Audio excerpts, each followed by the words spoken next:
Flynn, you got something there, bud? I was supposed to say, did you ever fight Jon Nasty Mirasty? I didn't see it on your, like, when I was looking at the hockey fights, I didn't see any, but I've heard through the grapevine that you and Nasty went a few times. Yeah, we went twice. Once in Port Huron, once in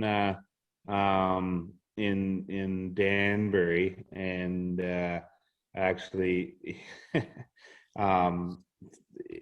he is both fights. I mean, the first fight was in Danbury wasn't much of a fight. It was just sort of kind of a grappling match and didn't really get going much. It was just kind of a spur of the moment. There was a bunch of stuff going on.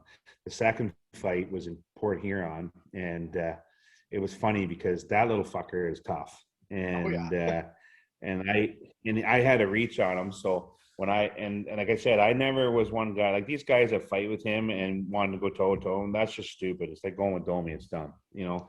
Like, don't stand in there and take punch per punch because you're not going to hurt him. He's just had a head like a cement block, and I remember hitting him, and it just kept being this like cement, and I just looking at him like I'm hitting him with everything I got, and you could hear the smacks, and I looked at him and he's just smiling, just a big grin on his face. I'm like, what the fuck, like, you know. And anyways, I had him by the shoulder pad, and at one time, and then we both slipped at the blue line, but I think it was slipped on our stick or a glove. Anyways, and I grabbed him at the same time and pulled him down with me. And I'll never forget this as long as I live.